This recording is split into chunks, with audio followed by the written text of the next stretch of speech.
Welcome guys to a brand new strategy game for the real-time strategy genre, and that is Strategos. And some of you may have seen this before floating around the Total War / strategy genre sphere. I have yet had a chance to play it, and the demo's just come out. I've been given a beta version to test out as well. So what is this game all about? Because it's really quite an interesting middle ground between two very different camps. And to give you an example as to what I'm talking about, I've made this excellent graph here. Here we are. To show why this game is different to Total War and why I don't think it is as competitive to Total War as we all thought it was going to be.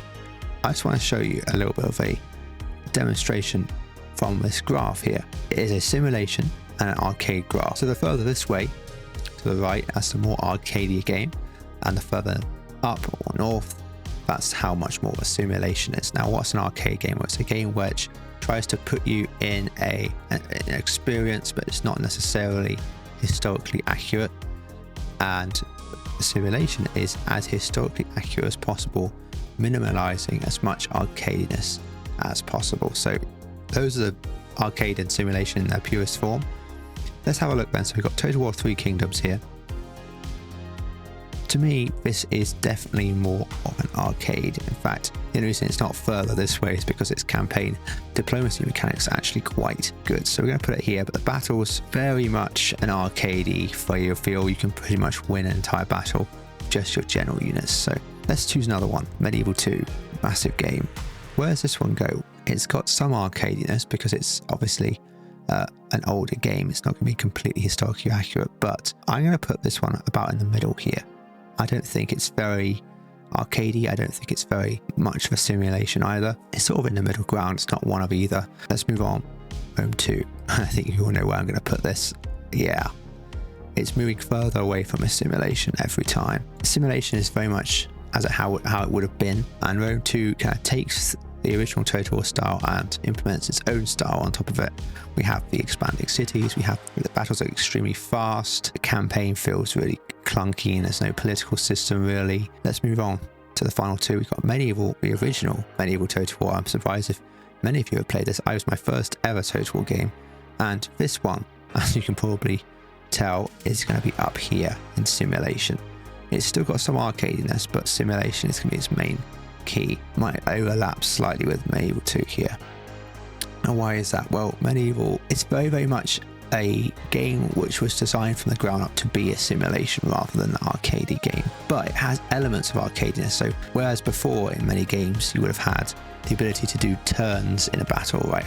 Move this, move that, and you've got a turn-based system, and then the enemy responds, but like a war game. In Medieval, you got rid of the turn-based system and made it real time. So it is arcadey in that sense. Anything that's real time, it's going to have an arcadey sense because you can't do everything at once. It relies on your input. But it's definitely the most simulation sort of game. And Shogun 1 also comes in that category because it was the first game. It still has its own problems. But Medieval 1, the original Total War game, is probably more simulation than arcade. I put it about here. And finally, Rome 1. Pretty similar, I say a little bit more arcadey, in fact, but I think probably around here, possibly even overlapping Medieval 2. The reason why I put them there is because Rome 1, it has the weird aspects of the game which the Egyptians and also other factions of the Britons all had their own weird, unique rosters that weren't historically accurate at all. The reason for that actually is quite interesting. It's because the developers wanted you to feel as if you were hearing sort of the Roman propaganda of the time, right? The Egyptians are all these axe-wielding charioteers with the pyramids and all that, and that was all the Roman propaganda at the time. That's how people perceived them, and that's what the developers cleverly wanted to introduce into the game as kind of like its own sort of propaganda machine. Again, same with the Britons, hurling heads, for example. It was ridiculous. Let's move on to the reason we're all here. Strategos. So this game's been floating around the Total War communities lots recently, I think, and the reason for that is because it's been perceived to be a Total War competitor. In most ways it is a Total War competitor. It's got no campaign yet, but they are implementing a campaign, but it's got grand strategy and real-time battles, not turn-based, so it's on the same level as Total War. If it was, you had to press end turn, and then the game calculated your moves, then that's not the same as a Total War game, and I wouldn't even try and compare it. But because it tries to do it real time, people have been comparing it to Total War quite a lot. But I don't believe that Strategos is a Total War competitor, and we're going to go into why in a moment. Lots of big opinions on this game, going from the fact that units look terrible to the pacing to all those kind of thing, and there are reasons for that. And I think people's opinion of the game looking bad is actually them subconsciously hating the game for the wrong reasons, and I'll go into that in a minute. But Strategos, yes, still real time, so it's not on the line, so it has some arcadiness to it, but we are talking about all the way up here, simulation. So as you can see from this graph, you could say Strategos is part of the Total War family in that genre even, but as you can see, it's so far out of the general area of where Total War is, which is around Medieval 2, Rome 1, Rome 2, Medieval 1, Three Kingdoms on the outskirts down here. But you could even put that a little closer, I think, probably about here. Strategos is on the edge. It feels so much like a simulation rather than a real-time experience that people who are expecting a Total War game from it are going to be turned off. But as long as you know that when you go into it, actually the game is actually really good. But if you're going in as a Medieval 2 player or a Rome 1 player, going into Strategos expecting a Rome 1 Medieval 2 experience, you're not going to get it. And that's why most people are like, oh, why do the graphics look so bad? Why is this? Why is that? I'm going to tell you why the graphics look bad in a minute. There's an actual real reason for it, and it's not just because they can't be bothered to make good looking graphics. Unfortunately for the game, it's still in beta, and that means that I can't actually get it to do windowed mode. I've tried everything.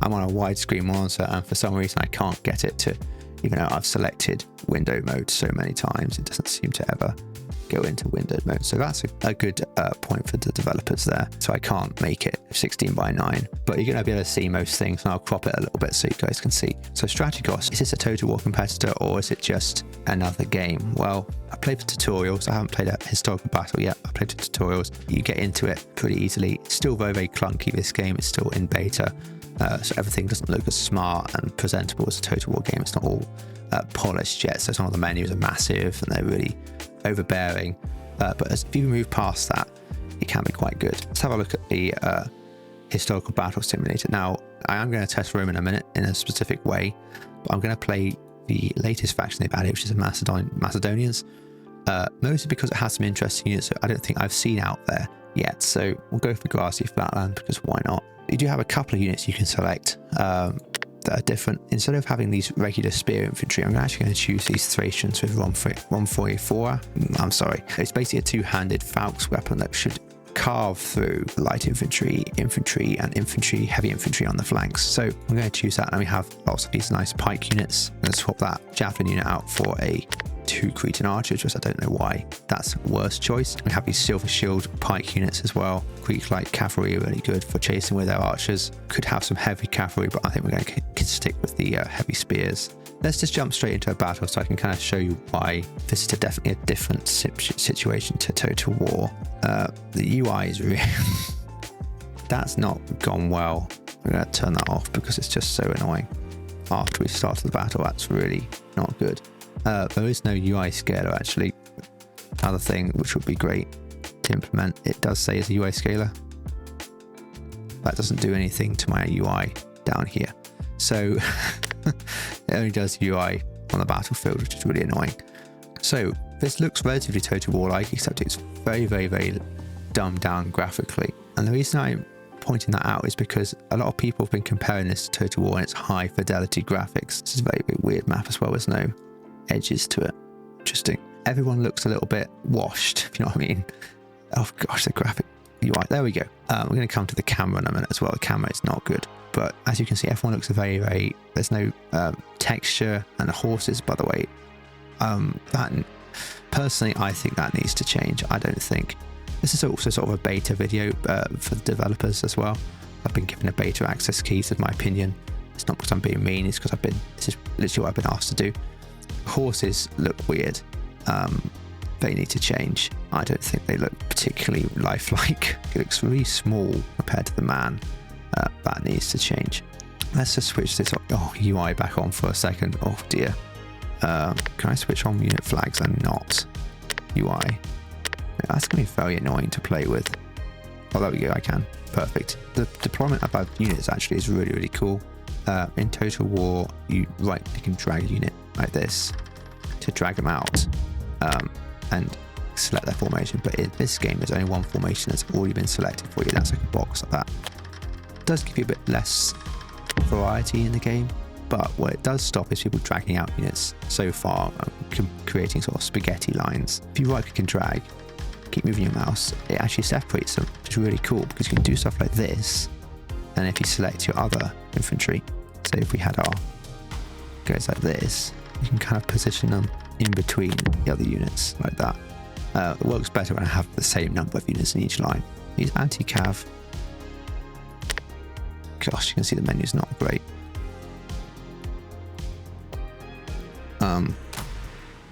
I can't actually get okay.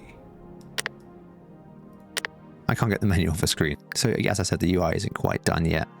We're not really looking at the UI. It's all there. It just needs to be adjusted and polished. But let's have a look at the combat and see how that goes. I'm also only getting 30 frames a second, which is pretty bad considering I can play on 60 to 144 to 240 frames per second on this screen. 30 frames a second is pretty bad. It looks like it's capped it at 30 frames a second as well. There's no way I can uncap that. Not too sure why. Alright, here we go. I'll set my army up a little bit like this. It's kind of an interspersing formation. We've got some of our regular pike units on the front lines. Now we have, I think this is an officer here as well. Then we have at the back here, we have a more disciplined pike unit. On the flanks here, we have some 154A. Saying it right this time. These guys look pretty cool. We've got these double falcons and shields, and we've got some javs and stuff in the back, and some archers as well. That was our heavy cavalry general here, which we're going to keep in reserve. And we've got 4 units of Greek light cavalry as well, which is going to be really useful to getting into things. Right, let's see how we go, and we'll talk about the units and why they look this way as we do that. So Macedonia, I think Macedonians, no Superior guys. So they're going to move forward. Also no sound from far up, it's kind of a bit disorientating. Should be able to select everything, and if you hold Alt, no, come on, hold left now, left shift, left control. It says in the manual if I hold left Alt I can actually move stuff in formation. No, gosh, it's just, oh my gosh. Yeah, we need to have some sort of formation mover because it's absolutely ridiculous. You set your formation up and it's very difficult for you to actually move stuff. So I can't see anything of where I've actually ordered stuff to move. So now I'm kind of guessing, which isn't going to help, is it? Yeah, they've just all hit each other, which is very annoying. It's hard to tell what that is. Is that a cavalry unit? It is. We got to keep an eye on our left-hand side. You can't see it on the screen right now, but I'll put a graph up for you guys. It's an order system, so we are keeping track of how many orders we can produce at one time, and that's all down to where our general is on the map. As you can see, I'm going to hopefully move to attack this cavalry unit here, which is very stupidly tried to charge us. I didn't really do any damage there. We are disordered now. We've told our cavalry to go in and hit their infantry. It's a little bit confusing, especially because purple and blue are kind of similar colours. What is that? I can't see what that actually is. 17 capacity. Should be a little bit clearer than that, I think. Right, javelins, we're going to tell them to stop. So hold one, there it is, yeah. Looks like we've been caught in melee here on the edge of the map. It's not ideal. And it looks like the main lines are about to close as well. So let's order our main lines to attack, I think.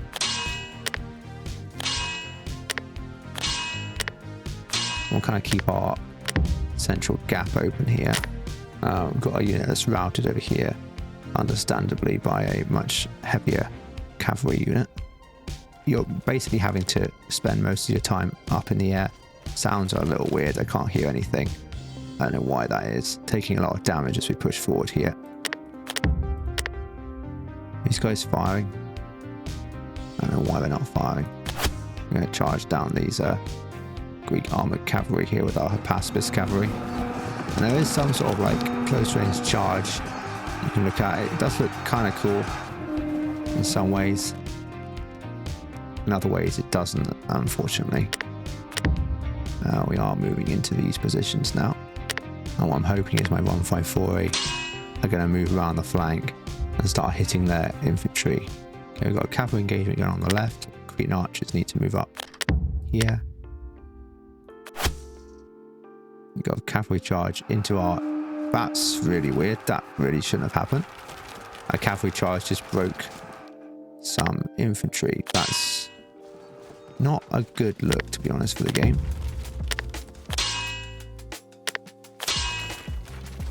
That really shouldn't have happened because that's very unrealistic. Again, a cavalry charge straight into spears there. Is that going to work for them? Just lost a unit there as well. Not ideal. A little bit confused here. We have managed to surround this unit here, which is good. Again, not too sure why my javelins are running backwards. I've asked them explicitly to go and help our 154 over here. So we've got some cavalry coming around our flank. Finally, we've routed their general.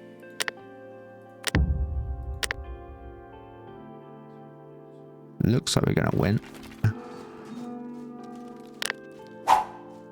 That's not going to go well for us. Oh, we won. So yeah, it's good. We actually managed to attack an army uphill and win, which is actually kind of impressive. I'll be honest with you, I didn't feel the same level of emotion as I do a Total War. I think that's okay, because this game isn't trying to be a Total War. It's trying to achieve a war game style, but put it in a framework of real time. It's not trying to achieve the real time model versus model fighting. It's doing a timer. Every time this timer here on the screen goes around, it calculates what that unit's doing. So basically what it's actually done, this game is very clever. It's nothing against the game at all, but it's basically made it so you can have a war game experience in real time, but it's not a Total War, and it never will be, because it's not trying to be. If it was trying to be a Total War, it just wouldn't ever succeed, because you'd have to have each unit, each model fight another model, or collectively fight a bunch of models, and it just wouldn't work. There are moments there where I was a bit confused as to why units broke. That's just me not knowing the game mechanics very well. My 154 took about 1,000 years to get around the flank, never really did anything. I feel like I could have done a bit better, but it also was the fact that it feels a little slow. They should have been there a little bit quicker. I think they could have a little bit of a faster movement speed or something, I don't know. Like all my men routed as soon as I won. Also, that was a little bit weird. Did you see that? I clicked an attack order behind me to hit this cavalry as it came behind me, and they immediately swung around. Stuff like that it kind of breaks the immersion a little bit if we're talking about simulation. You know, that could never possibly be achieved if a unit is locked in combat in Total War, for example. If you try and break combat with them and attack a unit that's charging you from the rear, you're going to lose regardless. So because the game doesn't actually calculate things like cavalry charging onto pikes downhill is going to kill the cavalry. In fact, what it's doing is a dice roll, and the cavalry got a high dice roll maybe, and the infantry got a low dice roll, and also the fact they were disordered, but they weren't really disordered. They were able to, even pikemen that are broken formation, cavalry trying to charge onto that, it's not going to work. And you know, stuff like that needs to be ironed out, I think, before this game can launch, because I can't have pikemen being broken like that. That's just a little bit unrealistic. But apart from that, this game is pretty good. Overall, a pretty decent battle. I enjoyed that. I enjoyed being in control of what was going on. Maybe the fact I've been playing Total War for a long time is making me have a bad judgment of this game in some ways, because I'm expecting it to be a lot quicker in certain aspects, but maybe I just have to realize this is a lot slower process, and that's how it would have been historically anyway. But what I'm interested to see actually is the plebeian Romans against the Carthaginians. What I want to test out here actually is if a traditional Roman triple X axis formation actually works in game. Now, if you don't know what a triple X axis is, it's basically a Roman division or legion's way of forming up. So you have your Hastati, which are your basic boos, and they go up the front, and they are your, well, we can actually go in a second rank, but they are your classic, you've just joined the army, sort of lowest class. And then we have your Brinkipes, which kind of sit behind them, and they're more of a sturdy troop.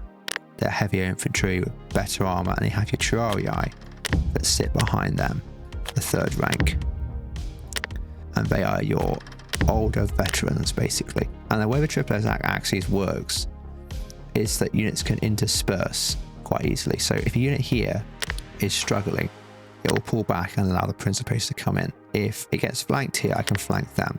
It's a very, very, very lucid and flexible formation, whereas a lot of the Carthaginian and especially Macedonia, as you just saw, formations are pike heavy, which means that they can only attack from the front. And so the Romans' counter to that is to draw them in and attack from the flanks. So we'll see how we go. Again, annoying that I can't move groups very well. Carthaginians outnumber us in cavalry, especially these heavy Poenii, I think it's called. Pony? I don't know. Cavalry, which could be really dangerous. So we've got to keep our Triarii exclusively and Equites exclusively dedicated to them. So I'm not even going to bother with these Velites against the cavalry. What we got here? Iberian light cavalry, yeah. They should be okay to deal with because they're going to just jab through us. But these heavy cavalry here are going to be a bit more of a problem. So let's now talk about why I think the units actually look okay. Why I like this game's look actually is not because it looks better than Total War. It really doesn't, as you can tell. It looks about the same as Rome 1, to be honest. But this isn't trying to be a Total War game, it's trying to be a war game. And I've actually, we are falling back here. I've actually played a lot of war games, and these look like wargaming troops you've actually put up. You've painted all of them and stuff like that. These look like the kind of troops that you would fight with. It looks a lot like a war game. It's because it is like a war game, and that's the reason why I don't mind the way it looks. It's because it actually looks what I expected it to look like, and it's still, they are still moving, right? They're still all walking along, we're all still doing that. But it's not a total war game. It's a game which is trying to simulate a battle. It's not trying to simulate an arcade experience for you. And now the heavy cavalry are starting to hit us. But because of our ranks, because of our way we're formed up, we're able to use our Velites here to hit these guys in the flank. And yes, our Principes are probably not going to pass this, but we have a unit of Triarii behind. And she's going to move down here to attack.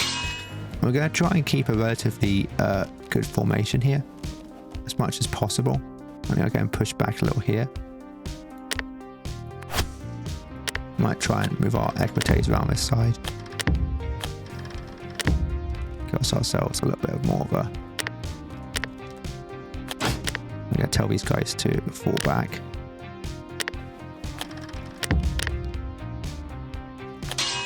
Try and give ourselves a little bit of a breather there.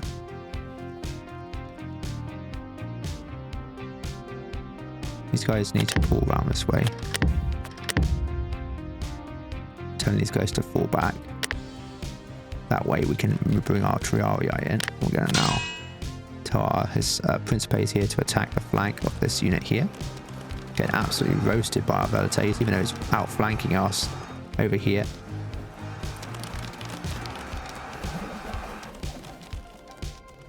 And that we've even pushed back over here, so we can actually now move our troops around.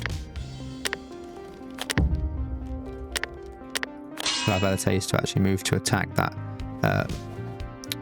North African light javelin unit, but because we've kept a relatively loose formation here, every time they push through, we've actually got units in reserve that I can actually push them back. So that's the idea here. We're broken in the center here, but because we're flexible, we can move units in to intercept. Oh, our general just died. Not the best situation. Our Triarii should hold. And we've got some Velites around here. We're going to be fine because we've got other units on the flanks that are dealing especially good damage. And we can actually pull these guys around a little bit. Not really too sure what to do over here. We are struggling here a little bit. but it looks like we managed to finally break them regardless. And our Terrarii, we've kept them to the end of the battle. They're barely damaged at this point. This unit here can fall them back. They really need to fall back now. Yeah, still not over yet, but we're looking very, very well in the morale side of things. Not really sure why we can't catch these guys, but let's just move them away. Try and tell them to disengage. Probably shouldn't have chased them all that way over there. Oh, right, I see what's happened. So we've actually lost command because our Equites, our last commander's over here. He's just ended up chasing this unit forever. And because we've lost our other general, we can't actually issue any more commands because all the commands are coming all the way from over here. Now, I can understand that I can, but there is a part of me which is just thinking, is that really historically accurate? Probably not, to be honest. And I have to point this out because this is supposed to be a realism, a simulation. We won anyway, doesn't really matter. This is supposed to be a simulation anyway. And Romans were able to win a lot of battles because they had localized command. They didn't rely on generals to command every possible maneuver. They relied on generals and tribunes, for example, to command the overall strategy of a battle and commit certain formations.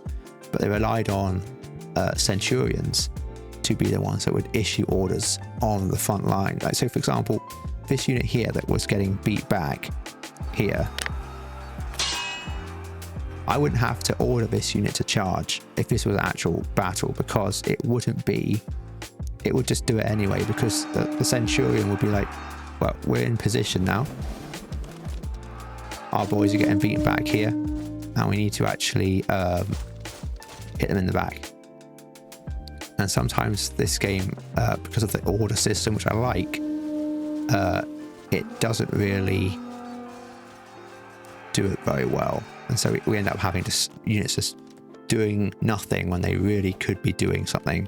But apart from that, I think the command system works well. I quite like having the runners. It doesn't really feel realistic sometimes. It's a little bit stagnant. All these orders coming back. I think unless they're Greek like cavalry, I have no idea. Oh dear, so it is a little bit strange sometimes.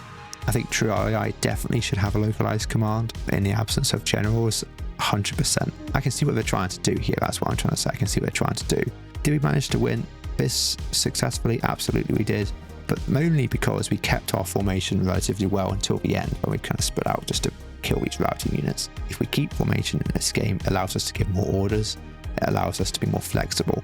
And you saw the triple X axes work incredibly well there against oncoming heavy infantry from the Carthaginians, because every time they attacked us, every other unit would sort of collapse in and cause a rout. And that's exactly how the triple X axes worked in real time. So that's a good thing about this game. It allows us to use historical tactics effectively. Sometimes I would say a lot better than Rome 2 or Rome 1 does. So all in all, a good game, I think. Be interested to see where they take it from here. I know they've got 100 factions planned. Personally, is that a little bit too much? Probably. I think focus on, Rome 1 did it the best. I think focus on 20 factions or so. Like here, for example, I don't get this. Cavalry is trying to hit this unit. They're going, look how slow they're going. They're going really slowly. Horses need to move a bit faster. It feels very much like a war game in this instance. Like lots of different pop-ups and everything. I mean, what happened there? But yeah, I mean, if you like war games, but I do, I'm going to get this game when it comes out. I like war games. Let's just take this for example. If these units are facing the wrong way, getting hit in the back with javelins, and I have to wait for an order from my general to come down so they can actually turn around. It doesn't seem right to me. Like here now we can finally turn. Look, there's the turn order. That's not great. These units should be able to turn themselves if men are getting shot in the back. I don't think I have to wait for an order from the general to to turn ourselves 180 degrees so our shields are facing the right way. I get why people wouldn't like this if you are a classic Total War player. You're like into the immersiveness, the high tension, high stakes battles. This is very slow. This is extremely slow. If you like Total War where you can maneuver cavalry independent of a general, giving them orders, like you can maneuver a cavalry around a flank, I don't think you're going to like this. It's not a Total War competitor. It's a simulation of how ancient warfare worked as best as possible as it can. It's not a Total War high stakes, high adrenaline game. And there are good and bad things about that. One of the bad things is that whilst you're not technically receiving orders from a general when you do a flanking maneuver in Total War, you could suggest that the commander of that cavalry unit is taking it upon himself to use his initiative to then, after he's received his orders from high command, to advance up the flank and to take out enemy cavalry and swing round and hit the enemy infantry in the rear. Does he really need to receive orders from a general to then do that, like each step of the way? Can't we just imagine that he is allowed to now do that and has control over his own unit? And that's my biggest problem with this. I thought I'd like the command system. I kind of find it a little bit encapsulating. It's a little bit like everything has to receive an order. It's not very fluid, that's what I'm trying to say. And I totally get the idea behind it. I like the idea behind it. I think this could be refined a little bit better, because we're going to have units that are standing with their backs to archers getting shot. We're going to have units that are, I'm trying to advance up the flank and I've run out of orders, and they just stand there and get shot. And I just think that's not how it would have worked. You would have carried on with charge, or you would have received your orders to advance on the flank and you would have gone and hit the enemy in the rear. And sometimes it just feels a little bit like I'm waiting on a number for my order from my general to be able to do things, rather than it being actually what it's supposed to do and achieve is to limit the player so I can't do ridiculous things. But it's so limited that I'm finding myself not able to do anything at all. You've got to have some sort of way, if it's because it's real time, not a war game, you've got to have some sort of way for troops to be able to manage themselves a little bit better than just, you know, waiting for an order, constantly waiting for an order so things can actually happen. And as I add more features into the game, I'm going to come back and have a look. I think this is just a test period for them to kind of see how players react to the different parts of the game. And I'm just leaving my honest opinion. I'm not hating on them. I think they've done an incredible job. But there are things, I think, that if you want to try and attract that Total War crowd, which is what they're trying to push towards, I think they're going to have to change a little bit of the orders mechanics to allow units to have a little bit more flexibility, a little bit less of a reliance on orders to turn 180 degrees, for example. Let's offer a solution right now. Maybe if instead of waiting for an order to turn, I'm allowed to turn a unit without an order, but only on the spot. That's the biggest problem I was having. If I could just rotate it on itself, not move it anywhere, just rotate it on itself, that kind of gives the impression that a centurion or an officer is telling that unit, oh, we need to turn because we're getting shot in the back. And that makes more sense. There are some things where initiative matters. Like even in this game, you have charge initiative and shooting initiative. Why can't we have rotation initiative? That's something I think you should implement. Guys at Strategos, I think that'll be really helpful for players. I don't think they can cheese that necessarily. I don't think that undermines the order system either. In fact, I think it makes it less burdensome because you have to send less orders, and so you can actually focus on, you know, using the orders on actual things that actually matter, rather than, you know, useless things like I had to turn my unit 45 degrees because I'm getting shot in the side by archers and they're just standing there doing nothing. I'm looking forward to see where this game progresses. But if you're a Total War player and looking for a new Total War game, and then come to this game and start complaining about it because it's not a Total War game, then it was never designed to be one. It's not a Total War killer. It is a competitor, but it's not a killer. It's more of a simulation war game. So that's Strategos, everybody. Lots of in-depth stuff, lots of in-depth factions and rosters and things like that. We had a pretty epic battle in this gully here, and we defeated both the Carthaginian and a Pyrrhic faction. If you want to see more content on Strategos, let me know. It's quite limited right now on what I can actually do. Hopefully you've enjoyed that, and I will see you in the next one. Take care.